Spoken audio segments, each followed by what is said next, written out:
Hi, പുതിയൊരു വീഡിയോയിലേക്ക് സ്വാഗതം. ഈ വീഡിയോയും ഹൈറിച്ചിനെ കുറിച്ച് തന്നെയാണ്. അപ്പോൾ ഇന്ന് കോടതിയിൽ നടന്ന രസകരമായ 2-3 കാര്യങ്ങളെ കുറിച്ച് പറയാൻ വേണ്ടിയിട്ടാണ്.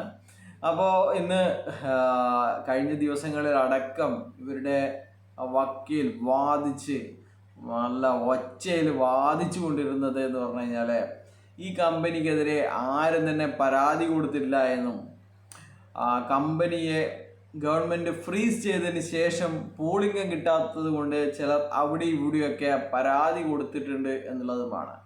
എന്നാൽ ഇതിനെ ഖണ്ഡിച്ചുകൊണ്ട് 2021 മുതൽ ഈ കമ്പനിക്കെതിരെ പരാതികളുണ്ട് എന്നും അതിൻ്റെ FIRകൾ നിലവിലുണ്ട് എന്നുമാണ്.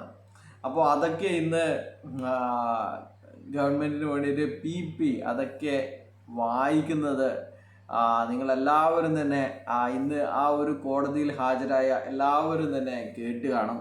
അതിൽ ഉണ്ടായിരിക്കുന്ന മണി ചെയിൻ ചാർജ് വെച്ചിട്ടാണ് 2021 രാത്രി 9 മണിക്ക് ചേർപ്പ് SI ഇവരുടെ ഓഫീസ് റെയ്ഡ് ചെയ്ത് ഇവരുടെ അവിടെയുള്ള കമ്പ്യൂട്ടറും അതിൻ്റെ ഹാർഡ് ഡിസ്ക് ഇളക്കി കൊണ്ടുവന്ന് എന്നൊക്കെ പറഞ്ഞിട്ടുള്ള ഒരു FIR ഉള്ളത്. അതിൻ്റെ FIR നമ്പർ എന്നത് 68/2021. അതാണ് ഈ കമ്പനിക്കെതിരെ ആദ്യമായിട്ടുള്ള പരാതി എന്ന് പറയുന്നത്.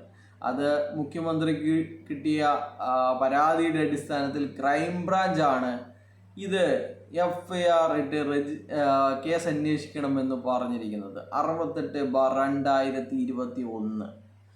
അതിൽ പറയുന്നത് മണി ചെയിൻ ഗ്രോസറി വ്യാപാരത്തിൻ്റെ മറവിൽ മണി ചെയിൻ ചെയ്യുന്നു എന്ന് പച്ചക്കങ്ങ് എഴുതി വച്ചിരിക്കുകയാണ്. രണ്ടാമത്തെ FIR 2022 മനു എന്ന വ്യക്തിയുടെ FIR ആണ്. ക്രിപ്റ്റോ കറൻസിയുമായി ബന്ധപ്പെട്ടുള്ള FIR ആണ്. അതിൻ്റെ നമ്പർ വരുന്നത് 850 ആണ്. എറണാകുളം സൗത്ത് പോലീസ് സ്റ്റേഷനിൽ രജിസ്റ്റർ ചെയ്ത പരാതിയാണ്. വെറും 10 ഇവരുടെ ഫേക്ക് ക്രിപ്റ്റോ കോയിൻ നൽകി വഞ്ചിച്ചു എന്ന് പറഞ്ഞിട്ട് ഉള്ള പരാതിയാണ് ഇത്. മറ്റൊന്ന് 2023 ജനുവരി മാസം ഉണ്ടായിരിക്കുന്ന FIR ആണ്. 60/2023 സുൽത്താൻ ബത്തേരിയിൽ ജനുവരി 22, 2023 രജിസ്റ്റർ ചെയ്ത പരാതിയാണ്. അതിലും വരുന്നത് ബഡ്സ് ആക്റ്റും PCMC ആക്റ്റും ഒക്കെയാണ് മണി ചെയിനാണ് ചെയ്യുന്നത് എന്ന് പറഞ്ഞിട്ടുള്ള പരാതിയാണ്. അപ്പോൾ ഇതിന് ശേഷം കമ്പനി ഫ്രീസ് ആയതിനു ശേഷം പണം കിട്ടിയിട്ടില്ല, ചതിച്ചു എന്നുള്ള പരാതിയാണെങ്കിൽ ഈ ഫ്രീസ് ചെയ്യുന്നതിന് മുന്നേ തന്നെ മണി ചെയിൻ ചെയ്യുന്നു എന്ന് പറഞ്ഞിട്ടുള്ള FIRകളാണ് ഈ കമ്പനിക്കെതിരെ ഉണ്ടായിരിക്കുന്നത് എന്നാണ്. അപ്പോൾ ഇന്ന് കോടതിയിൽ കണ്ടത് എല്ലാം തന്നെ നിഷേധിക്കുന്നു. ഇനിയിപ്പോൾ കുറച്ച് സമയം കൂടി കിട്ടിയിട്ടുണ്ടെങ്കിൽ പ്രതാപനെ തന്നെ നിഷേധിക്കുമായിരുന്നു. പ്രതാപൻ ആരാണെന്ന് അറിയില്ല, പ്രതാപൻ ഒരു ഫേക്കാണ് എന്നൊക്കെ പറഞ്ഞിട്ട് നമുക്ക് സ്ത്രീനെ മാത്രമേ ഉള്ളൂ എന്നൊക്കെ പറയുമായിരുന്നു.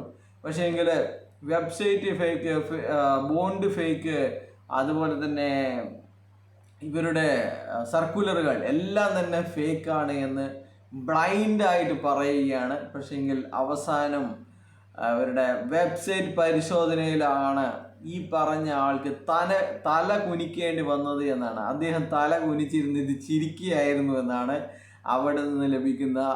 അപ്പോൾ ഇതൊക്കെ പൊളിഞ്ഞു പോയതിൻ്റെ നാണക്കേടിൽ അദ്ദേഹം അവിടെ തല കുനിച്ചിരുന്ന് ചിരിക്കുകയായിരുന്നു എന്നാണ്. ഇദ്ദേഹം പറഞ്ഞിരുന്നത് ഇതിലെ പരാതിക്കാരായ ഒരാളുടെ ബോണ്ട് വ്യാജമാണ്, ഇവർ സ്വന്തമായിട്ട് ഉണ്ടാക്കി അത് ലാമിനേറ്റ് ചെയ്ത് കൊണ്ടു നടക്കുന്നതാണ് എന്നാണ് പറഞ്ഞത്. എന്നാൽ ഇവരുടെ തട്ടിപ്പ് വെബ്സൈറ്റ് ഉണ്ടാക്കിയ ആള് തന്നെ അത് വലിയ സ്ക്രീനിൽ അത് കാണിച്ചു കൊടുത്തു. ഇവരുടെ കയ്യിലുള്ള ബോണ്ട് എന്താണോ അത് തന്നെ സ്ക്രീനിൽ കാണിച്ചു കൊടുത്തു എന്നുള്ളതാണ്. അപ്പോൾ ഇതൊക്കെ സത്യത്തിൻ്റെ കണിക പോലും നിങ്ങളുടെയൊക്കെ, അല്ലെങ്കിൽ നന്മയുടെ ഒരു കണിക പോലും നിങ്ങളുടെ ഉള്ളിൽ അവശേഷിക്കുന്നുണ്ടെങ്കിൽ ഈ തട്ടിപ്പ് കമ്പനിയെ, മണി ചെയിൻ കമ്പനിയെ തള്ളിപ്പറയേണ്ടി സമയം അതിക്രമിച്ചു എന്നാണ്. ശരിയാണ്, നിങ്ങൾക്കൊക്കെ ഗതികേട് കൊണ്ടാണ് നിങ്ങൾക്കൊക്കെ ഒരുപാട് പൈസ ഇതിലിട്ടുണ്ട്, അല്ലെങ്കിൽ ഒരുപാട് ആൾക്കാരുടെ പൈസക്ക് ഉത്തരവാദിത്വം നിങ്ങളുണ്ട്. അതുകൊണ്ടാണ് നിങ്ങൾ ഈ കമ്പനിയെ താങ്ങുന്നത് എന്ന് നമുക്കറിയാം. എങ്കിലും സത്യത്തിൻ്റെ അല്ലെങ്കിൽ നീതിബോധം നിങ്ങൾക്കുണ്ടെങ്കിൽ ഇതിനെ തള്ളിപ്പറയണമെന്നാണ് പറയാനുള്ളത്. FIR ഇടണമെന്നല്ല പറയാനുള്ളത്, ഇതിനെ തള്ളിപ്പറയണം. ഇവർ മണി ചെയിനാണ് ചെയ്തത് എന്ന്. ഇതാർക്കാണ് അറിയാത്തത്?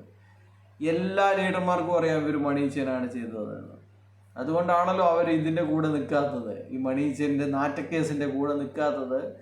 ഇവർ മണി ചെയിനാണെന്ന് ലോകം തേച്ചു അറിഞ്ഞു എന്നുള്ളതിൻ്റെ കാരണത്താലാണ്. അപ്പോൾ പറയാനുള്ളത്, നമ്മൾ ഈ കേസ് വന്ന സമയത്ത് 750 രൂപയുടെ ചായപ്പൊടിയും പുതപ്പിൻ്റെയും കഥയും പിന്നെ മണി ചെയിനായ 10,000 ഡിജിറ്റലിൻ്റെ കഥയും മാത്രമാണെങ്കിൽ അതിനേക്കാൾ വലിയ 3 ലക്ഷത്തിൻ്റെയും 5 ലക്ഷത്തിൻ്റെയും 10 ലക്ഷത്തിൻ്റെയും ബോണ്ടുകൾ വാങ്ങിയ കഥകൾ ഇപ്പോൾ നാട്ടിൽ പാട്ടായിരിക്കുകയാണ് എന്നാണ്. എന്നിട്ട് ഉളുപ്പില്ലാതെ പറയുന്നു ഈ കമ്പനി തെറ്റൊന്നും ചെയ്തിട്ടില്ല. എന്ത് പറയാനാണ് ഇവരോട്?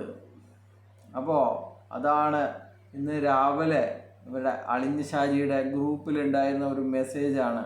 നിങ്ങൾ എത്രയൊക്കെ കുറ്റപ്പെടുത്തുന്നുണ്ടെങ്കിലും നമ്മൾ സത്യത്തിൻ്റെ ഭാഗത്താണ് നിൽക്കുന്നത്, നീതിക്ക് വേണ്ടിയാണ് നിൽക്കുന്നത് എന്നുള്ളത് കൊണ്ട് മാത്രമാണ് നിങ്ങളുടെ വാക്കുകൾ നമ്മളെ തളർത്താത്തത് എന്നുള്ളത്. അത് തന്നെയാണ് നിങ്ങളോട് പറയാനുള്ളത്. ഇതുവരെ നിന്നത് സത്യത്തിൻ്റെ ഭാഗത്ത് നിന്നിട്ടാണ്, നീതിക്ക് വേണ്ടിയിട്ടാണ്, പണം പോയവർക്ക് വേണ്ടിയാണ് സംസാരിക്കുന്നത്. അതുകൊണ്ടാണ് നിങ്ങളുടെ കുത്തുവാക്കുകൾ, ശാപങ്ങൾ, മറ്റ് തെറികൾ ഒന്നും തന്നെ നമ്മളെ കൂസാത്തത്. അതുകൊണ്ടാണ് സത്യത്തിൻ്റെ അല്ലെങ്കിൽ നീതിയുടെ, നിയമത്തിൻ്റെ ഭാഗത്ത് നിൽക്കുന്നത് കൊണ്ടാണ്. 75 മിനിറ്റ് കള്ളങ്ങൾ മാത്രം പറയാൻ, എല്ലാം നിഷേധിക്കാൻ പറ്റുമായിരിക്കും. പക്ഷേങ്കിൽ ഇതുപോലെ അവസാന സമയത്ത് വെബ്സൈറ്റിൽ തന്നെ ബോണ്ട് തെളിഞ്ഞു വരുന്നു.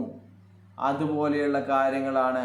നിങ്ങൾ എത്രയൊക്കെ മൂടി വെച്ച് കഴിഞ്ഞാലും ഇന്ന് ബോണ്ട് പൊന്തി വന്നതുപോലെ സത്യം നിങ്ങളുടെ മുന്നിൽ മിഴിച്ച് അല്ലെങ്കിൽ അത് എങ്ങനെ പൊന്തി വരും എന്നുള്ളതാണ് പറയാനുള്ളത്.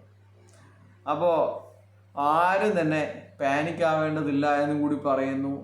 ഈ കമ്പനി പൂട്ടിപ്പോയി അല്ലെങ്കിൽ ഈ കമ്പനി ബഡ്സിൽ പെട്ടു എന്ന് കരുതി നിങ്ങൾക്ക് ആർക്കും തന്നെ പണം നഷ്ടപ്പെടില്ല. നിങ്ങൾക്കുള്ള പണം ഇവിടെയുണ്ട്. അത് കള്ളപ്പണക്കാർ കൊണ്ടുപോകുന്നതിന് മുമ്പിൽ നിങ്ങളുടെ അധ്വാനിച്ച പണം നേടിയെടുക്കാനുള്ള നിയമ വഴികൾ നിങ്ങൾ കണ്ടുപിടിക്കുക എന്നുള്ളത് പറയാനുള്ളൂ. ഒന്നുകിൽ ലീഡർമാരുടെ പക്കലിൽ നിന്ന് അത് നേടിയെടുക്കുക, അല്ലെങ്കിൽ നിയമപരമായിട്ടുള്ള മാർഗങ്ങൾ തേടുക എന്നാണ്. അല്ലാതെ ഇവരുടെ പണം, പൂഴ്ത്തിവെച്ച പണം ഇവർക്കുണ്ട്, അതുകൊണ്ട് തന്നെ ഇവർ ഇവിടെ അവസാനിക്കില്ല. ഇവർ അപ്പീലിനും അതിൻ്റെ മുകളിൽ അപ്പീലും അതിൻ്റെ മുകളിലും അപ്പീൽ പോകും ഇവർ. അതുകൊണ്ട് നിങ്ങൾ തന്നെ ഇറങ്ങേണ്ടി വരും നിങ്ങളുടെ പണം തിരിച്ചു പിടിക്കുന്നതിന് വേണ്ടിയിട്ട്. ബൈ.